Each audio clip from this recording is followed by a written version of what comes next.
Picture this: a hardened Roman gladiator, a man who has killed 30 opponents in the arena, who has faced lions with nothing but a sword, who has watched his best friends die for the entertainment of screaming crowds. This same man is found hanging by his own chains in his cell, having chosen to strangle himself rather than face the punishment that awaits him at dawn. His crime? He refused to kill a fellow gladiator who had become like a brother to him. His punishment? Something so horrific that this killer of men, this warrior who bathed in blood for sport, preferred death by his own hand rather than endure what the Romans had planned for him. What you're about to discover tonight will shock you to your core. Because the punishment this gladiator feared wasn't just death, it was something far worse. The Romans had perfected a torture so nightmarish that they called it Cullei, the punishment of the sack. The condemned would be sewn alive into a leather bag with a dog, a rooster, a viper, and a monkey, then thrown into the Tiber River to drown while being torn apart by the terrified animals. But here's what will truly horrify you. This wasn't even considered one of Rome's worst punishments. The Romans had developed torture methods so sophisticated, so systematically cruel, that they could keep a victim screaming in agony for up to 7 days while remaining fully conscious. They had perfected the science of human suffering to such a degree that their own executioners, men who tortured people for a living, would sometimes refuse to carry out certain punishments because they were too disturbing even for professional torturers. Tonight, as you settle in for sleep, I'm going to reveal the 7 most horrific torture methods ever devised by human minds. Punishments so terrifying that even Rome's most bloodthirsty gladiators would choose suicide rather than face them. These aren't just stories from ancient history. These are documented accounts of real human beings who endured suffering beyond imagination, their screams echoing through marble halls while crowds of Romans watched and cheered. I'll tell you about the gladiator who was forced to watch his own intestines being slowly pulled from his body while he remained conscious. I'll reveal the torture chamber beneath the Colosseum where victims were kept alive while rats ate them from the inside out. And if you can stomach staying with me until the very end, I'll expose which of these ancient Roman techniques are still being used by certain governments today, hidden in secret facilities where the screams can't be heard. But first, and this is important, if you're fascinated by the darkest chapters of human history, if these explorations into ancient cruelty both horrify and educate you, then you need to subscribe right now and hit that notification bell. Only 18% of you listening are actually subscribed, and your support is what allows me to dive deep into these disturbing but essential historical truths that most channels won't dare to explore. Now, turn off your lights, get comfortable, and prepare yourself for a journey into the deepest darkness of human cruelty. Tonight, we're going to Rome, not the Rome of marble statues and noble speeches, but the Rome where human suffering was refined into an art form, where pain was entertainment, and where even the bravest warriors trembled in fear. To understand why Roman tortures were so uniquely horrifying, we must first understand the Roman mind itself. This wasn't a civilization that saw cruelty as a regrettable necessity or an unfortunate byproduct of maintaining order. The Romans elevated human suffering to the level of high art, creating elaborate spectacles of pain that could entertain crowds for days while serving multiple purposes: punishment, deterrence, religious sacrifice, and pure entertainment.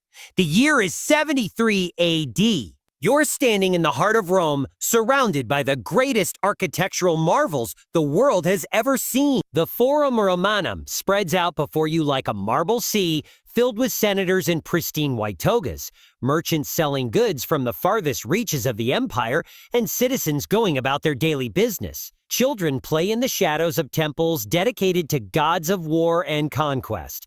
The air smells of bread, wine, and incense. But walk just 500 yards southeast, and you'll encounter a very different scene. The Colosseum rises before you like a great stone beast, its arches and columns beautiful from a distance, but designed for one primary purpose: to contain and amplify human screams for the entertainment of 50,000 spectators. This proximity wasn't accidental. The Romans deliberately built their centers of culture and learning within earshot of their centers of systematic cruelty. Children would study philosophy and mathematics in the morning, then watch human beings torn apart by wild animals in the afternoon. This wasn't seen as contradictory. It was seen as balanced education, preparing young Romans for the realities of ruling an empire built on the subjugation of others. Roman law recognized a strict hierarchy of human worth that determined not just your rights in life, but the manner and duration of your death. At the top were Roman citizens who could demand trial by jury and, if condemned, might face relatively quick execution by sword. The gladius thrust cleanly between the ribs into the heart, death coming within seconds. Below citizens were the peregrini, free foreigners living within the empire who possessed some legal protections but could be subjected to harsher punishments. Below them were the freedmen, former slaves who had earned or bought their freedom but remained forever marked by their past servitude. And at the bottom, comprising nearly 40% of the empire's population, were the slaves, human beings who were literally property with no more legal rights than livestock. For slaves, there were no limits on punishment except the owner's concern for preserving his investment. A slave could be tortured for any reason or no reason at all, and their testimony in legal proceedings was only considered valid if extracted under torture, because Romans believed that only extreme pain could force the truth from such inherently dishonest beings. But even among the privileged classes, certain crimes could strip away all protection and consign the guilty to punishments normally reserved for slaves. Treason against the emperor, desertion from the military, murder of one's master, and sacrilege against the gods could result in a citizen being declared hostis, an enemy of Rome, and subjected to the full range of Roman creative cruelty. What made Roman torture uniquely sophisticated was its systematic nature. This wasn't random violence or emotional revenge carried out in the heat of passion. Roman torturers were trained professionals who studied human anatomy, psychology, and physiology with the same dedication that Roman engineers studied architecture or Roman physicians studied medicine. These specialists knew exactly how much blood a human body could lose while remaining conscious. They understood which nerves, when stimulated, would produce the most intense pain. They had mapped out the precise locations where iron spikes could be driven through human flesh to cause maximum agony while avoiding vital organs that would cause quick death. Roman torture manuals, fragments of which survive in various archives throughout Europe, read like medical textbooks written by madmen. They contain detailed anatomical diagrams showing optimal placement for various instruments of torture, timing charts indicating how long different torture methods could be sustained, and even psychological profiles suggesting which techniques would be most effective on different personality types. The Romans understood that the anticipation of pain could be as effective as pain itself. Condemned prisoners weren't hustled quickly to their deaths like criminals in other civilizations. Instead, they were held in underground dungeons called carcer, dark stone chambers beneath the city where they could hear the sounds of daily life above, the laughter of children, the calls of merchants, the normal sounds of a world they would never see again. Some prisoners spent weeks in these cells, their fear growing with each passing day as guards would periodically visit to describe in graphic detail exactly what awaited them. The prison guards became expert psychologists, learning to read their victims' personalities and craft personalized mental tortures that would break each individual's will in the most efficient way possible. Now let me tell you about the specific torture that drove that gladiator to hang himself rather than face Roman justice. The Fustuarium was reserved for the most serious military offenses: cowardice in battle, desertion, or in the case of gladiators, refusing to kill when ordered. What made this punishment so terrifying wasn't just the physical agony. It was the systematic destruction of everything a warrior held sacred. The Fustuarium began with the condemned being stripped naked in front of his fellow gladiators or soldiers. This wasn't simple humiliation. It was the first step in a process designed to reduce a proud warrior to something less than human. The victim would then be bound hand and foot with leather cords that tightened as they absorbed blood and sweat, cutting deeper into the flesh with every movement. But here's what made the Fustuarium psychologically devastating. The execution was carried out not by professional executioners, but by victims' own brothers in arms. In a gladiator school, every other gladiator would be forced to participate in the beating. Each man had to take turns with wooden clubs and staffs, systematically breaking the victim's bones while he remained conscious and aware. The weapons used weren't designed to kill quickly. Roman engineers had developed specialized clubs that could shatter bones without causing the massive internal bleeding that would lead to swift death. The victim's ribs would be broken one by one, each crack audible to the spectators. His arms and legs would be systematically fractured at multiple points, but carefully, precisely, to ensure he remained alive and conscious throughout the ordeal. The process followed a strict protocol that could take anywhere from 2 to 6 hours. It began with blows to the extremities, fingers and toes broken individually with small hammers. Then the larger bones of the arms and legs would be fractured methodically, working inward toward the torso. Throughout this process, Roman physicians stood by with restoratives, wine mixed with stimulants that would revive the victim if he lost consciousness from pain. What broke many strong men wasn't their own suffering, but watching their closest friends and training partners forced to participate in their torture. A gladiator might have trained with these men for years, shared meals with them, fought beside them in the arena. Now they were required to beat him to death while looking him in the eyes, knowing that any show of mercy would result in them taking his place. The victim would often try to encourage his friends, telling them to strike harder, to end his suffering quickly. But the Roman overseers would intervene if the blows seemed designed to hasten death rather than prolong agony.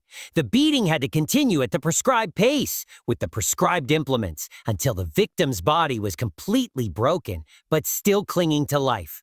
Some gladiators facing the Fustuarium would attempt to provoke a quicker death by spitting at their executioners or cursing their names, hoping to anger them into delivering killing blows.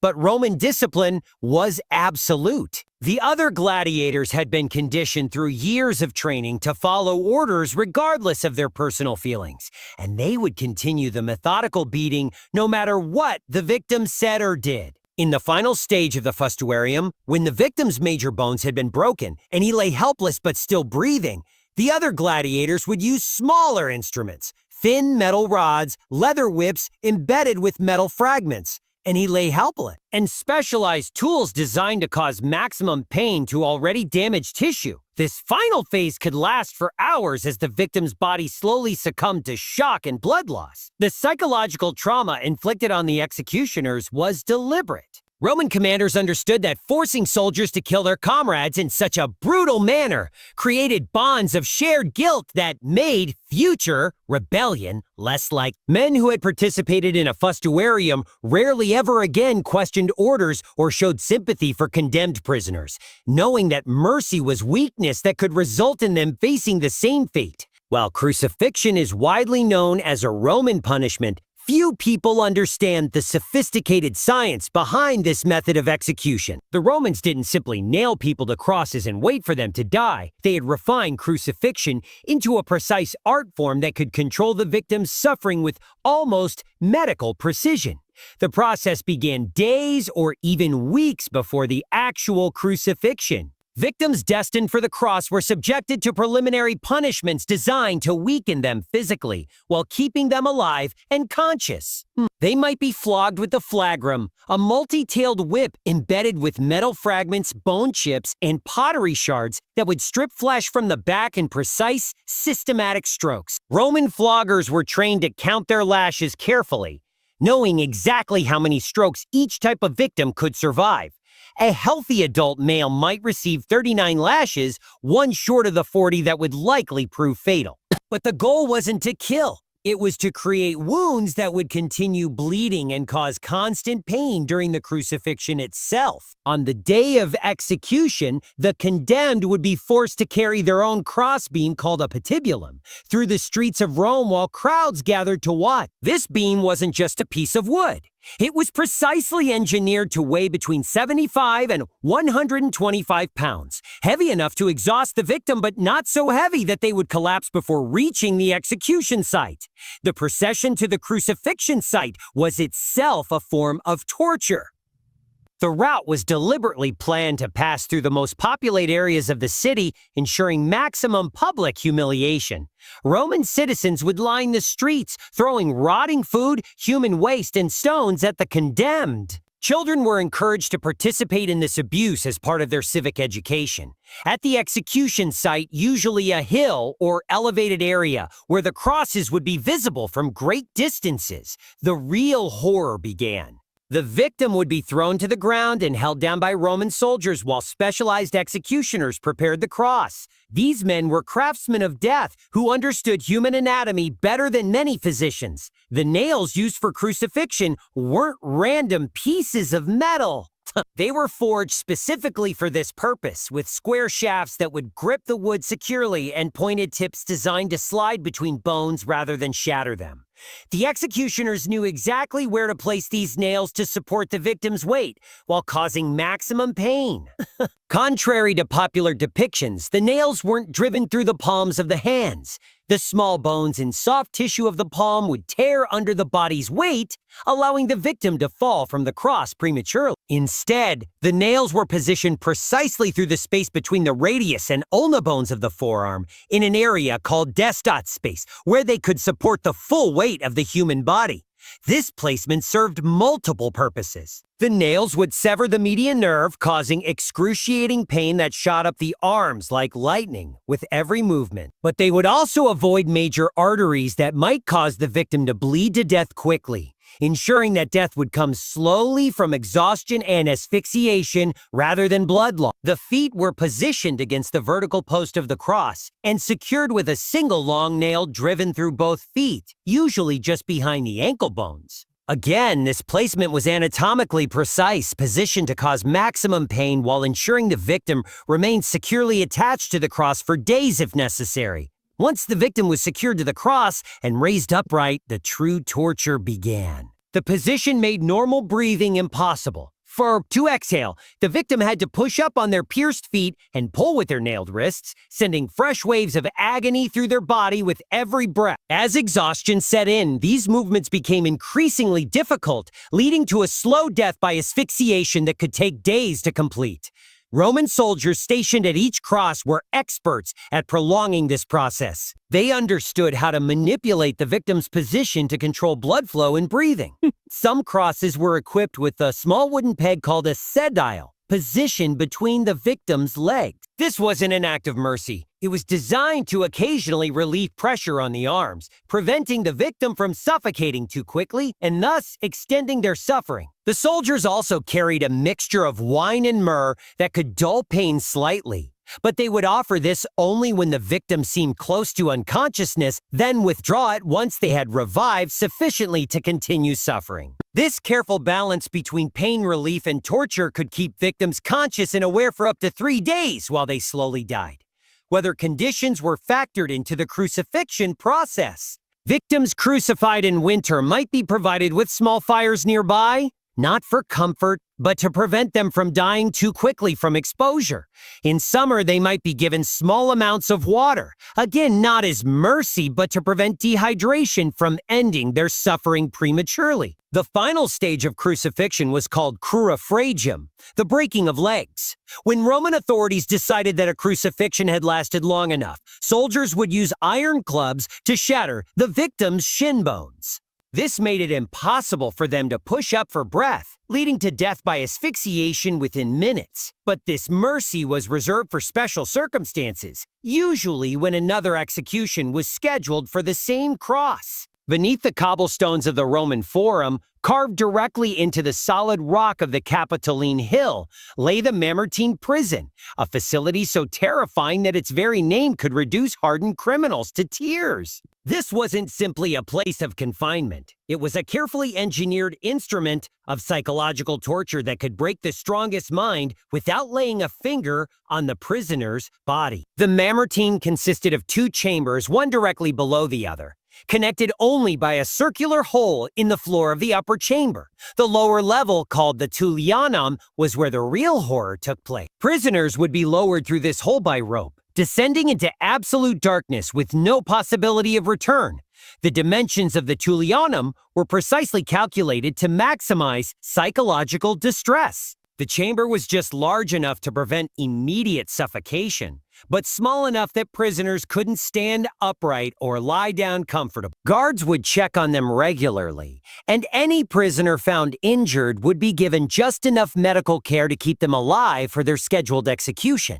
The most psychologically devastating aspect of the Mamertine was the knowledge that escape was impossible. The chamber was carved from solid rock with walls too thick to break through and too smooth to climb. The only exit was through the opening above, controlled entirely by the guard. Prisoners would spend their final days or weeks knowing with absolute certainty that they would never again see sunlight, breathe fresh air, or touch another human being except in violence. While most people have heard of Christians being thrown to the lions, the reality of Damnatio ad Bestias, condemnation to the beasts, was far more sophisticated and horrifying than popular imagination suggests. Roman beastmasters had developed elaborate choreography for these executions, designing them to maximize both spectacle and suffering, while extracting every possible moment of entertainment from human death.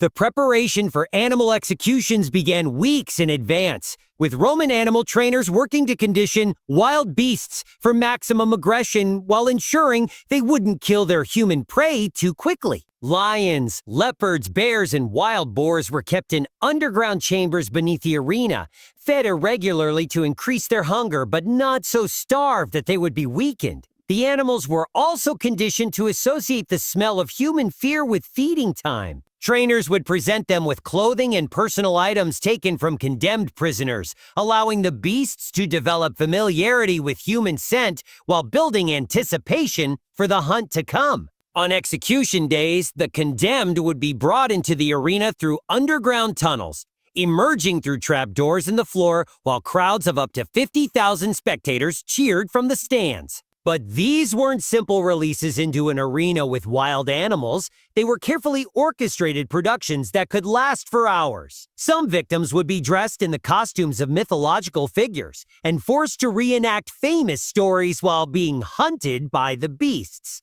A prisoner might be cast as Actaeon, the hunter who was transformed into a stag and torn apart by his own dogs.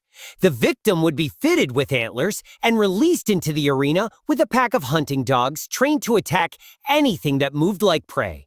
Others would be sewn into animal hides, bear skins, deer pelts, or wolf furs, and then released with predators that had been trained to attack those specific scents. The victims would stumble around the arena floor, unable to see clearly through the animal heads covering their faces, while the crowd roared with laughter at their desperate attempts to escape the pursuing beasts. Roman engineers had developed sophisticated mechanical devices that could control the pace of these executions with theatrical precision. Platforms could be raised or lowered to lift victims out of reach when the crowd wanted to prolong the spectacle, or to lower them into reach of the animals when the entertainment value demanded more action. Some executions involved elaborate sets and scenarios. Victims might be chained to artificial trees while trained bears climbed up to reach them, or secured to crosses positioned just high enough that leopards could reach their feet and legs, but not deliver killing blows to vital organs. The animals would feed on the living victims while they screamed and struggled, sometimes keeping them alive for over an hour, as they were slowly consumed from the extremities inward. The Romans also developed portable torture devices that could be wheeled into the arena during animal executions. They understood which types of insects were most effective at prolonging suffering while avoiding those that might cause death too quickly. The boats would be placed in marshy areas or near stagnant pools where insect populations were highest. The victims would float partially submerged, unable to move or escape, while the combination of their own waste, the honey mixture, and the warm, humid environment created perfect breeding conditions for maggots and other parasites. Within 24 hours, the first maggots would begin hatching from eggs laid in the victim's exposed flesh. These would start by consuming the honey mixture, then gradually work their way into the softer tissues of the face and extremities. The victim would feel every movement, every bite as hundreds of tiny creatures consumed them while they remained fully conscious. The feeding process would continue for days as new generations of insects were attracted to the expanding feast. Flies would lay eggs in the victim's wounds, creating new colonies of maggots. Beetles would burrow into the exposed flesh, while wasps would build nests in the hollows of the boats, using the victim's body as both food source and building material. Roman physicians observed these executions to study the progression of sepsis and infection in living subjects. They documented how long victims could survive various stages of the process, which organs were consumed first, and at what point shock would set in. This medical knowledge was then applied to other torture methods to maximize their effectiveness. The psychological aspect of Scaphism was as devastating as the physical suffering. Victims could see and feel exactly what was happening to them, watching their own flesh disappear bite by bite while being powerless to prevent it. Many would go insane from the combination of physical pain and mental horror, screaming incoherently until their vocal cords were damaged by the constant strain. Some victims of Scaphism would attempt to drown themselves by thrashing violently enough to overturn their boats. But Roman executioners had developed techniques to prevent this escape. The boats would be tethered in shallow water where drowning was impossible, or weighted in such a way that they couldn't be overturned no matter how desperately the victim struggled. The smell of a Scaphism execution could be detected from miles away, serving as a warning to potential criminals throughout the region. Roman authorities would sometimes position multiple Scaphism sites along major roads, creating corridors of horror that reminded travelers of the price of defying Roman law. Record keeping for Scaphism executions was meticulous, with Roman officials documenting exactly how long each victim survived, what stages of decomposition they exhibited, and which variations of the technique proved most effective. The longest recorded survival was 17 days, during which the victim remained conscious and responsive for the first week while gradually being consumed alive. The boats themselves became objects of terror throughout the Roman Empire. Citizens would avoid areas where Scaphism executions had taken place, believing that the spirits of the victims haunted the water. Some regions reported that fish and waterfowl would not return to lakes and rivers where the boats had been used, as if nature itself recoiled from the horror that had occurred there. While spectators in the Colosseum watched gladiatorial combats and public executions, a hidden world of horror existed in the hypogeum, the vast network of tunnels, chambers, and mechanical devices beneath the arena floor. These underground facilities weren't just staging areas for public entertainment. They were sophisticated laboratories where Roman torturers developed and refined techniques that pushed the boundaries of human endurance. The hypogeum contained over 80 separate chambers, each designed for specific types of torture and experimentation. Some rooms were equipped with elaborate mechanical devices that could stretch, compress, or rotate human bodies in ways that maximize pain while avoiding quick death. Others contained specialized furnaces for heating metal implements to precise temperatures, or pools of water that could be maintained at specific levels of heat or cold. One of the most feared chambers was known as the anatomy theater, where Roman physicians worked alongside torturers to study living human subjects. Condemned prisoners would be dissected while conscious, their organs examined and manipulated while they remained aware of what was happening to them. These procedures provided valuable medical knowledge that was applied to both healing and harming throughout the empire. The Romans had developed a torture device called the Wheel of Fortune, not a gambling device, but a vertical wheel to which victims could be strapped and rotated through a series of predetermined tortures. At different points in the rotation, the victim might be submerged in water, exposed to flames, pierced with spikes, or subjected to various chemical substances, all while crowds above heard their screams echoing up through the arena floor. Chemical torture was refined to an art form in the hypogeum. Roman chemists had discovered various substances that could cause excruciating pain without permanent damage, allowing victims to be tortured repeatedly over extended periods. Acids derived from certain plants could burn flesh without causing fatal wounds, while other compounds could stimulate nerve endings to create pain that far exceeded any physical injury. The underground chambers also housed breeding facilities for the insects and parasites used in biological tortures. Romans maintained colonies of specific species that had been selectively bred for aggression and reproductive efficiency. These creatures were used in punishments that could keep victims alive for weeks while being slowly consumed from within. Sound was used as a weapon in the hypogeum. Certain chambers were designed with acoustic properties that could amplify screams to deafening levels, creating auditory torture that could drive victims insane, while also serving as psychological warfare against other prisoners who could hear what awaited them. Other rooms were completely soundproof, creating sensory deprivation that was equally devastating to the human psyche. The Romans developed precision timing devices that could control torture with mechanical accuracy. Victims might be subjected to specific stimuli at exact intervals, a drop of acid every 30 seconds, a red-hot poker applied for precisely 10 seconds every 5 minutes, or electrical shocks generated by primitive batteries at predetermined frequencies. Temperature manipulation was another specialty of the hypogeum torturers. Rooms could be heated to levels that would cause heat stroke or cooled to temperatures that would induce hypothermia, but always within ranges that would cause maximum discomfort without quick death. Victims might be alternated between extreme heat and cold, causing their bodies to go into shock while remaining conscious throughout the process. Mechanical torture devices in the hypogeum included predecessors to many instruments that would later be used during the medieval period. The rack could stretch victims until their joints dislocated, but not so far that major blood vessels would rupture. The thumb screw could crush bones with mathematical precision, applying exactly enough pressure to cause agony while avoiding the nerve damage that might lead to unconsciousness. Water torture reached new levels of sophistication in the underground chambers. Victims could be subjected to controlled drowning that brought them to the edge of death repeatedly, or forced to drink water until their internal organs were damaged by pressure.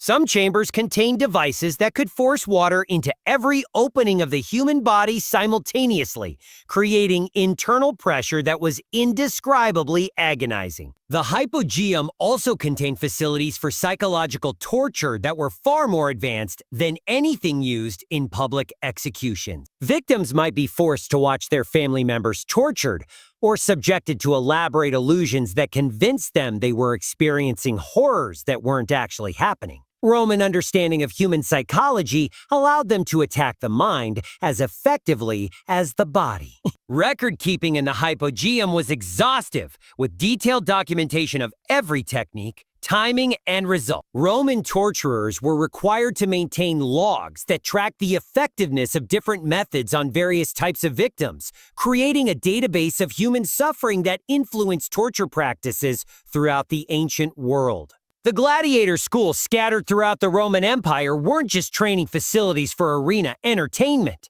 They were comprehensive institutions designed to systematically break down human beings and rebuild them as instruments of violence and spectacle. The methods used in these schools were themselves forms of torture, carefully designed to destroy every aspect of a person's individual identity and replace it with absolute obedience to Roman authority.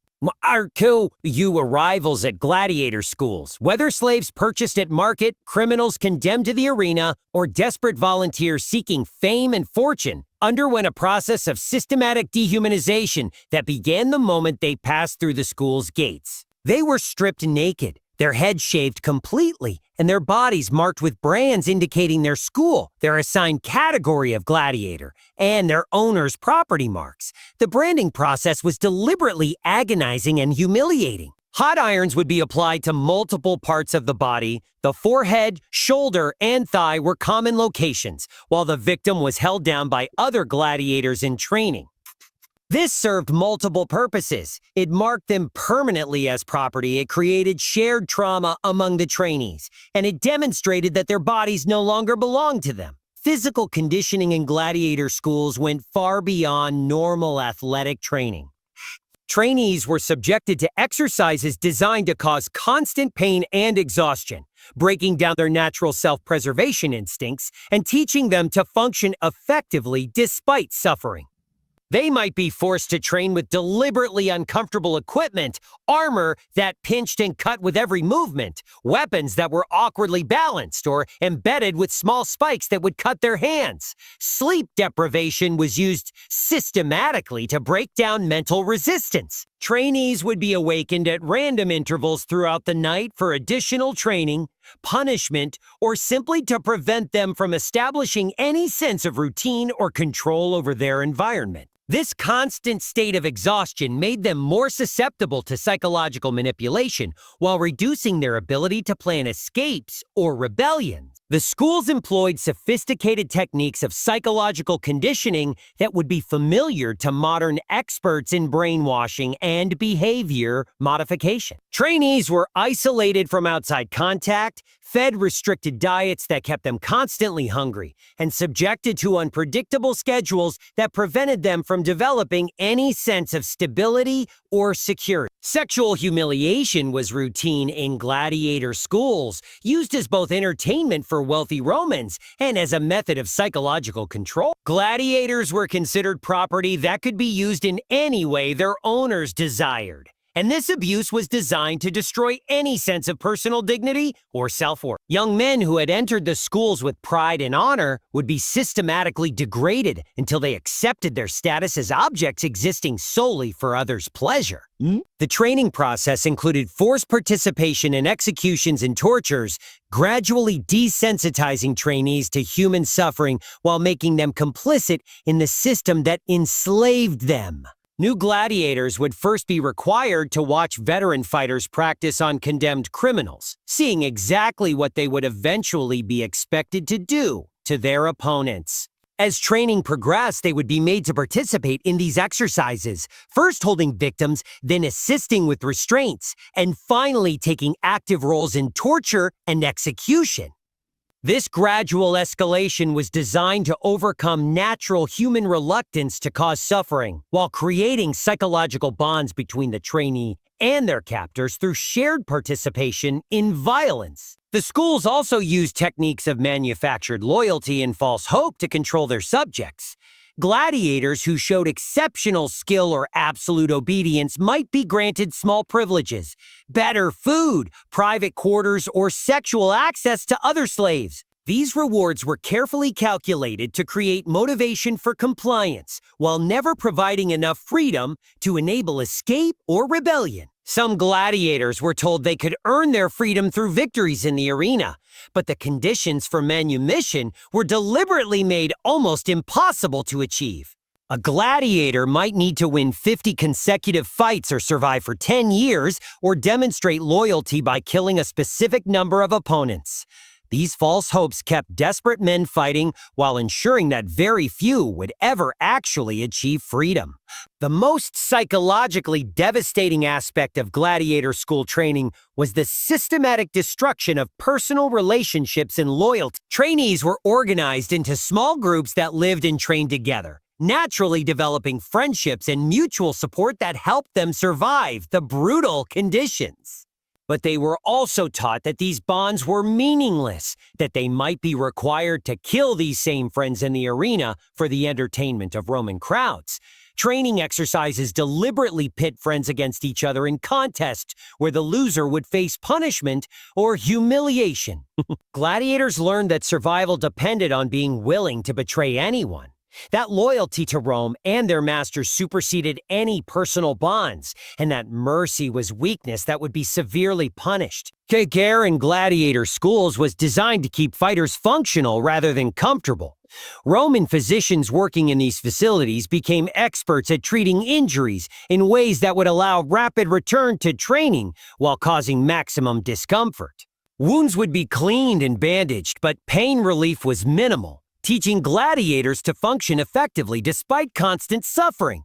Among all Roman military punishments, decimation stood apart as perhaps the most psychologically devastating form of discipline ever devised. This wasn't simply execution. It was a systematic process designed to destroy the bonds of loyalty and brotherhood that held military units together, while forcing soldiers to become complicit in their own unit's destruction. Decimation was reserved for the most serious military offenses. Entire units showing cowardice in battle, mass desertion, or mutiny against commanding officers. When a legion or cohort was condemned to decimation, every 10th man would be selected by lottery to be beaten to death by the other 9 members of his group. This created a situation where soldiers might be forced to kill their closest friends, brothers, or even their own sons. The selection process was deliberately random and public, designed to create maximum psychological tension within the condemned unit. All members would draw lots from a container, with those drawing the marked tokens condemned to death.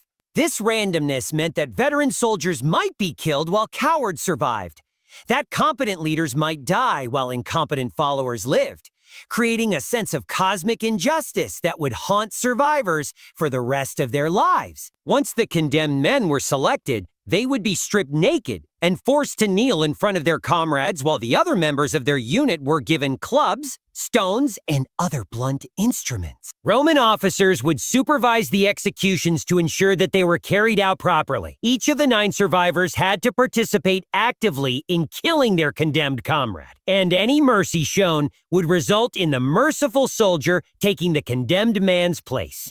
The weapons provided were specifically chosen to ensure that death would be slow and agonizing. Clubs that could break bones without causing fatal wounds, stones sized to cause maximum pain without immediate unconsciousness, and metal implements designed to crush rather than cut.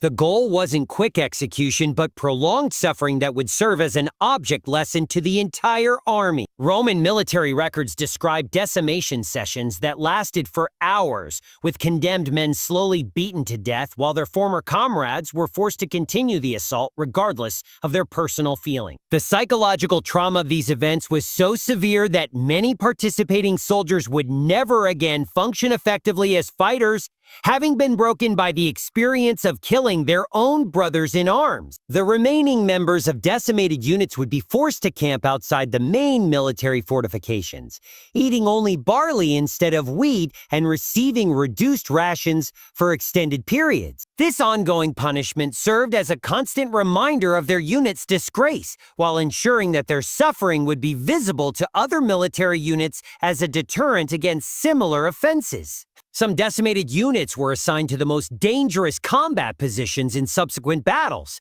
essentially condemned to death by attrition, even if they survived the initial punishment. Roman commanders understood that soldiers who had been forced to kill their comrades would never again be fully reliable, so they were treated as expendable resources to be used up in desperate situations. The psychological effects of decimation extended far beyond the immediate participants. Other military units would be forced to witness these executions, understanding that the same fate could befall them if they showed any sign of disloyalty or cowardice. The knowledge that their own comrades might be forced to kill them created an atmosphere of suspicion and fear that actually strengthened Roman military discipline through terror. Families of decimated soldiers faced additional punishments that could last for generations. Their properties might be confiscated, their children barred from military service, and their names struck from official records. This generational punishment ensured that the consequences of military disgrace would extend far beyond the immediate participants, creating powerful incentives for absolute obedience to Roman authority. Roman historians recorded several instances where entire military units chose suicide rather than face decimation, understanding that the psychological torture of killing their comrades would be worse than death itself. Some units would select their own victims and carry out executions before Roman officers could intervene, hoping to demonstrate their understanding of military discipline while avoiding the random cruelty of lottery selection. The efficiency of decimation as a disciplinary tool was so well established that the mere threat of this punishment was often sufficient to prevent military misconduct. Roman commanders would remind their troops of previous decimations, describing in graphic detail what had happened to units that had disappointed their leaders, creating a climate of fear that made actual decimation unnecessary in most cases. The punishment that drove our gladiator to suicide rather than face it was called Poena, the penalty of the sack, reserved for the crime of parricide, killing one's father or close family member. This punishment was considered so horrific that Roman legal scholars debated whether it was too cruel, even for the most heinous crime. The condemned would be sewn alive into a leather sack, along with 4 animals that held symbolic significance in Roman religion and law. A dog, representing shamelessness; a rooster, representing false dawn and broken natural order; a viper, representing treachery; and a monkey, representing the mockery of human form.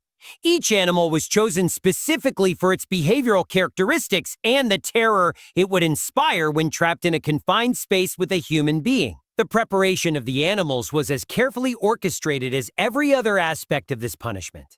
The dog would be starved for several days before the execution, making it aggressive and desperate. The rooster would have its spurs sharpened and would be deliberately agitated before being placed in the sack.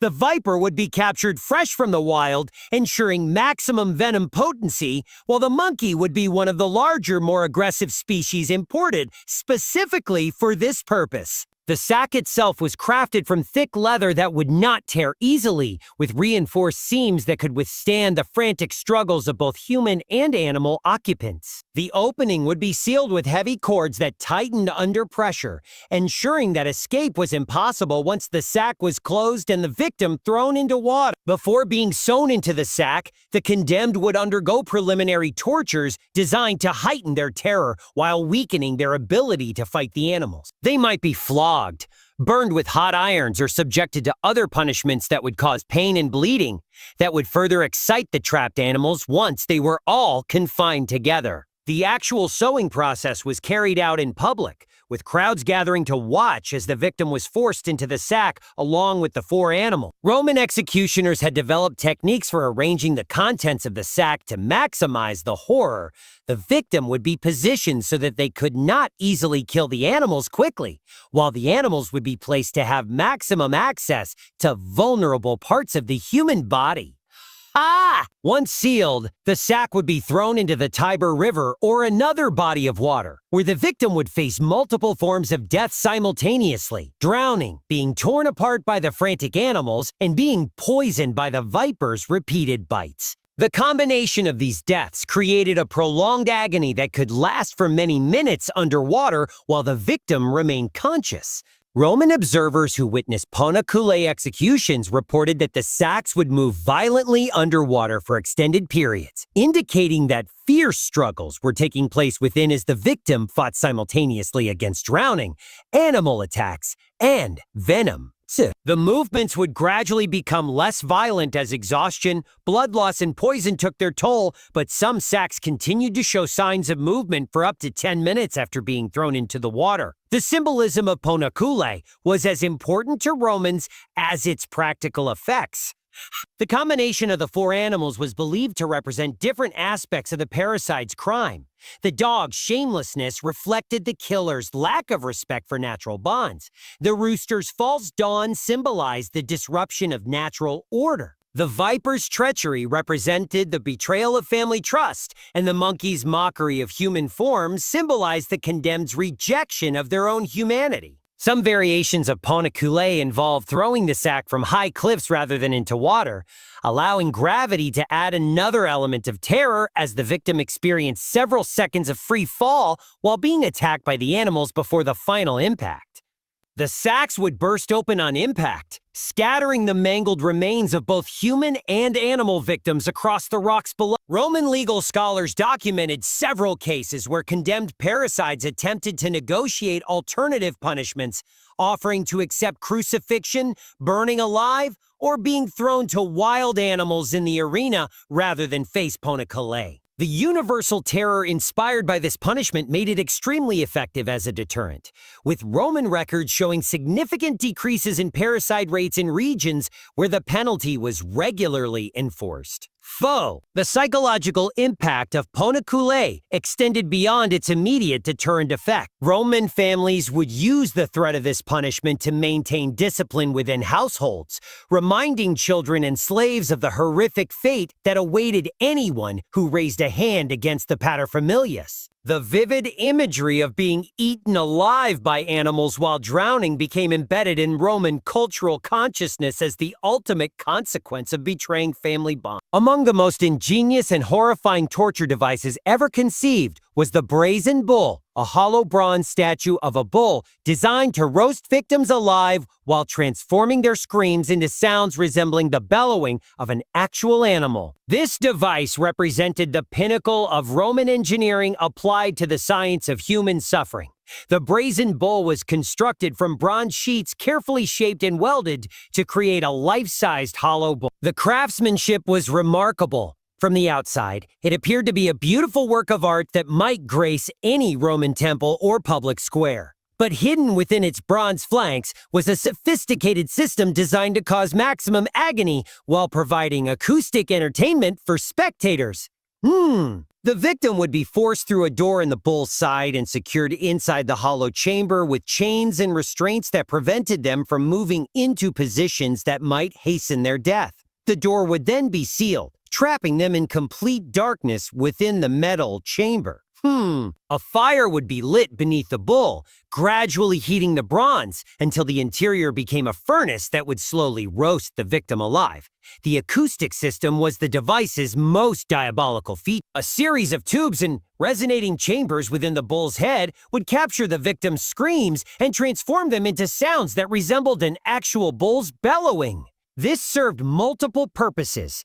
It provided entertainment for spectators who could enjoy the music of the dying victim. It masked the human suffering from sensitive observers, and it created a psychological barrier that made it easier for executioners to ignore the victim's humanity. Roman engineers had calculated the precise heating rate needed to maximize suffering while prolonging life. The bronze would be heated gradually, allowing the victim to experience every stage of thermal torture. First uncomfortable warmth, then painful heat, then burning that would blister their skin, and finally temperatures that would begin cooking their flesh while they remained conscious.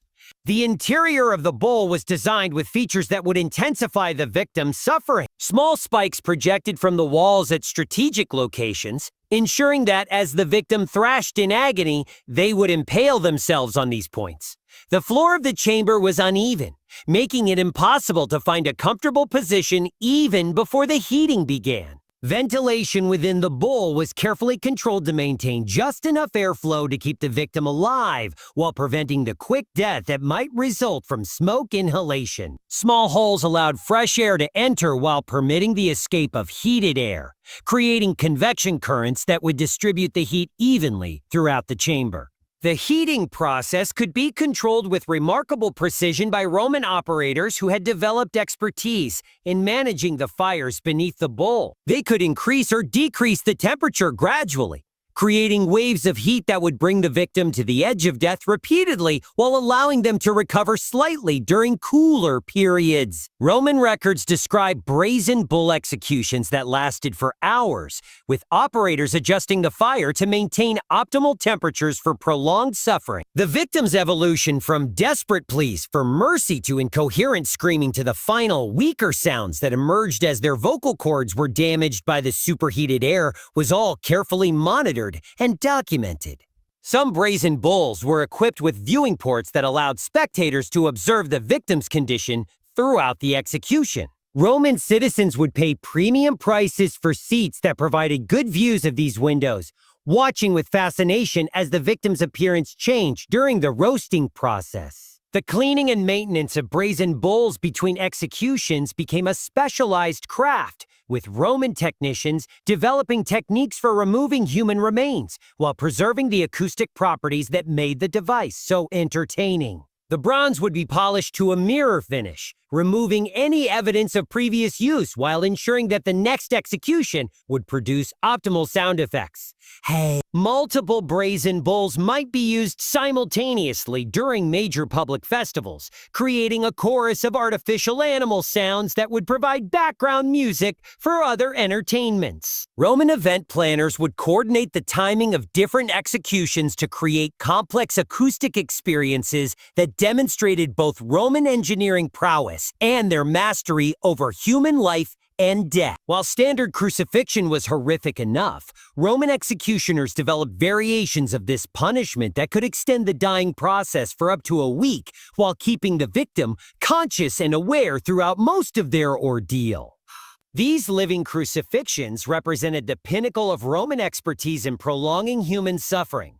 The process began with careful victim selection and preparation. Roman physicians would examine condemned prisoners to assess their physical condition, estimating how long they could survive various intensities of torture. Healthier victims would be selected for the longest crucifixions, while those in poor condition might be subjected to quicker variations that would still provide adequate entertainment value. Pre-crucifixion conditioning could last for weeks, with victims subjected to controlled starvation, dehydration, and preliminary tortures that would weaken them precisely enough to prolong their dying without causing premature death. Roman torturers had developed feeding schedules and injury patterns that could predict with remarkable accuracy how long a victim would survive on the cross. The crosses themselves were engineered for maximum effectiveness. Different heights, angles, and support mechanisms could dramatically alter the victim's experience and survival time. Some crosses were equipped with adjustable components that could be modified during the execution to increase or decrease the victim's suffering as desired by the supervising officials. Nail placement for living crucifixions was even more precise than for standard executions.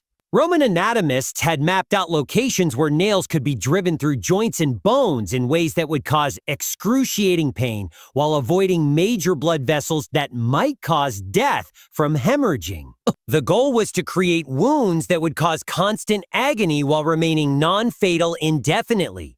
Support devices called cetals were used strategically to control the dying process. These small wooden pegs could be positioned to occasionally relieve pressure on the victim's arms and chest, preventing asphyxiation while ensuring that the relief was temporary and partial. Victims would struggle to position themselves on these supports, gaining brief respite from suffocation while experiencing fresh waves of pain from their other wound. Roman soldiers assigned to monitor living crucifixions became experts at reading the signs of approaching death and intervening to extend the process. They carried medical supplies including stimulants, pain relievers, and restoratives that could be administered strategically to keep victims conscious and suffering for maximum duration. Weather protection was sometimes provided for valuable victims whose deaths needed to be prolonged for political or entertainment purposes. Awnings could shield them from rain that might wash away applied irritants, or from excessive sun that might cause death by exposure before the desired torture duration was complete.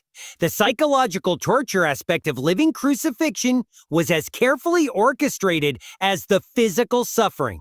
Victims' families would sometimes be forced to watch from designated viewing areas, unable to help while being compelled to witness every moment of their loved one's agony.